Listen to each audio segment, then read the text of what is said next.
हाँ तो दोस्तों, आप लोगों ने जो SIR 2026 उत्तर प्रदेश की वोटर लिस्ट आपने डाउनलोड कर ली होगी और अपना नाम, अपने घर वालों का नाम, अपने परिवार वालों का नाम आपने बखूबी देख लिया होगा। अगर आप लोगों ने अभी तक अपना नाम नहीं देखा है तो इलेक्शन कमीशन की जो वेबसाइट है उस पर जाकर के आप इलेक्टोरल रोल की वेबसाइट को उस पर जाकर के आप उसकी वोटर लिस्ट को डाउनलोड कर सकते हैं और उससे अपना नाम चेक कर सकते हैं। अब मैं आता हूँ मुद्दे की बात पर कि आज की जो वीडियो है इसमें है कि जिसका नाम वोटर लिस्ट में आ गया है, जो ये कच्ची मतदाता सूची जो कल 6 जनवरी को जारी हुई है, इसमें अगर आपका नाम आ गया है तो फिर आपको क्या करना है। अगर आपका नाम आ गया तो आप निश्चिंत हो जाइए, आपको अब कोई भी काम नहीं करना है। अब आपका नाम जो फाइनल सूची आएगी 6 मार्च को, यानी 6 जनवरी से लेकर 6 फरवरी के बीच में आपके दावे और आपत्तियां ली जाएंगी कि अगर आपको कोई प्रॉब्लम है, अगर आपको कोई आपत्ति है तो इन 1 महीने में आपकी आपत्तियां ली जाएंगी। लेकिन जो फाइनल सूची 6 मार्च को आएगी उसमें आपका नाम 100% होगा। अगर आपका नाम इस सूची में है, अगर आपका नाम इस सूची में है तो आपको कोई चिंता करने की आवश्यकता नहीं, आपको कोई भी टेंशन लेने की जरूरत नहीं, आप निश्चित हो जाइए। लेकिन अगर जो आपकी सूची आई है और आपने नाम चेक किया है, हो सकता है इसमें भी आपको कोई ना कोई मिस्टेक हो सकता है आपका नाम गलत आ गया हो सकता है आपके पिता का नाम, पति का नाम, या आपकी डेट ऑफ बर्थ मिस्टेक हो गई हो, या किसी भी तरीके की कोई भी उसे विसंगतियां हो, तो आपको क्या करना है, सिर्फ आपको फॉर्म 8 भरकर अपने बीएलओ को दे देना है, या फॉर्म 8 आप ऑनलाइन भी भर सकते हैं, जिससे वो ये जो 1 महीने का टाइम है आपत्ति आप उसमें दाखिल कर सकते हैं, जिससे आपका जो फाइनल सूची आएगी उसमें बिल्कुल फ्रेश आपका नाम होगा। जो भी विसंगतियां होंगी, जो गलतियां होंगी, आप इसमें दे सकते हैं फॉर्म 8 भरकर और वो फाइनल सूची में आपका सही हो जाएगा। हो सकता है कि आपका एड्रेस गलत हो गया हो सकता है कि आप किसी वार्ड में और शिफ्ट हो गए हो, इस तरह से काफी मिस्टेक हो सकती है सूची में हो, लेकिन इसमें आपको घबराने की कोई जरूरत नहीं है।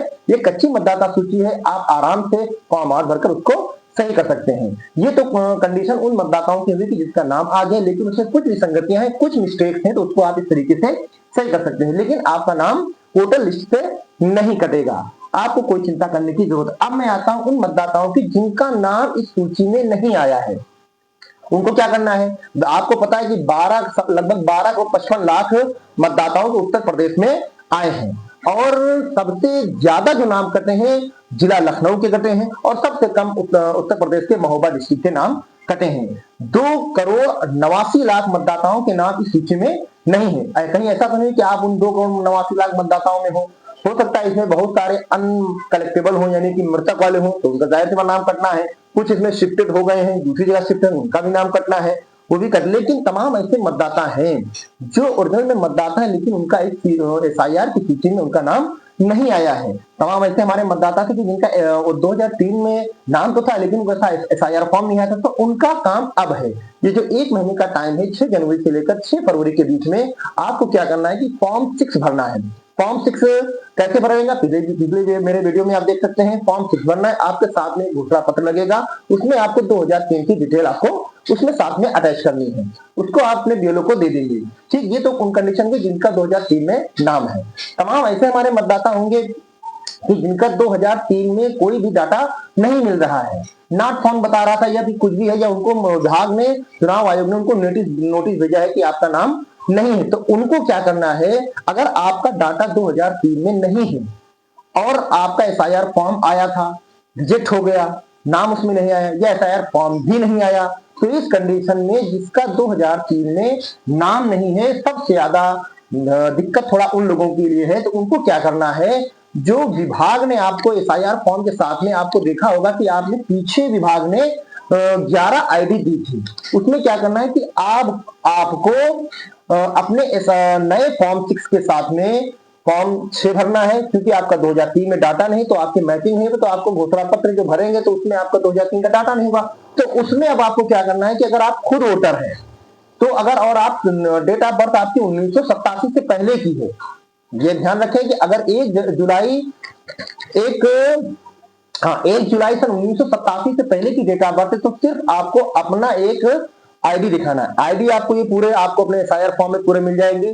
11 आईडी हैं, आपको पता होगा। सबसे पहले जन्म प्रमाण पत्र आपका होना चाहिए, नंबर 2 पासपोर्ट होना चाहिए, नंबर 3 निवास प्रमाण पत्र होना चाहिए, या जो है आपके पास जो है 10वीं या 12वीं की मार्कशीट होनी चाहिए, या वन अधिकार प्रमाण पत्र होना चाहिए, या पेंशन कोई प्रमाण पत्र होना चाहिए, या किसी भी उससे जो है आपका क्या कहते हैं कि निवास प्रमाण पत्र हो, या जाति प्रमाण पत्र हो, या भूमि मकान, सरकार द्वारा आपको भूमि मकान को आवंटन, इस तरीके से 11-12 आपको दी गई है आईडी। उनमें से आपको, अगर आपका 87 से पहले डेट ऑफ बर्थ है तो आपको वो एक आईडी देना है। लेकिन अगर आपका सन 87 से और 2004 के बीच में डेट ऑफ बर्थ है तो आपको अपनी भी एक आईडी देनी है और अपने माता पिता में से किसी एक की आईडी देनी है। और अगर आपका जन्म 2004 के बाद हुआ है तो आपको अपनी भी आईडी देनी है, आपके माता की भी आईडी देना और पिता की, तीनों की आईडी लगनी है।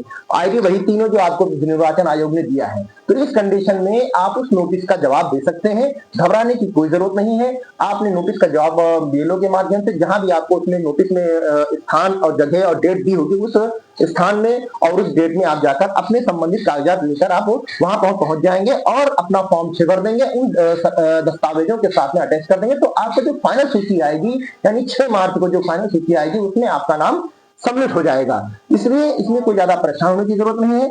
आपको सिर्फ देखना है कि हमारे जो एफआईआर सूची आई है उसमें अगर आपका नाम सही है तो तब तो कोई दिक्कत नहीं। अगर कोई दिक्कत है फॉर्म 8 भरकर आप उसको सही करवा सकते हैं। अगर आप नाम नहीं आया है तो इस तरीके से जो मैंने अभी पूरी जानकारी दी है आप उस तरीके से भी आप उसको कर सकते हैं। अगर आपको मेरी जानकारी अच्छी लगी हो तो प्लीज मेरे चैनल को जरूर सब्सक्राइब करें, अपने दोस्तों को जरूर शेयर करें ताकि वो लोग भी इस जानकारी को शेयर कर सकें और वो लोग भी इस जानकारी को प्राप्त करके अपने फॉर्म को सही कर सकते हैं। ठीक है, मिलते हैं नेक्स्ट वीडियो में। Thank you.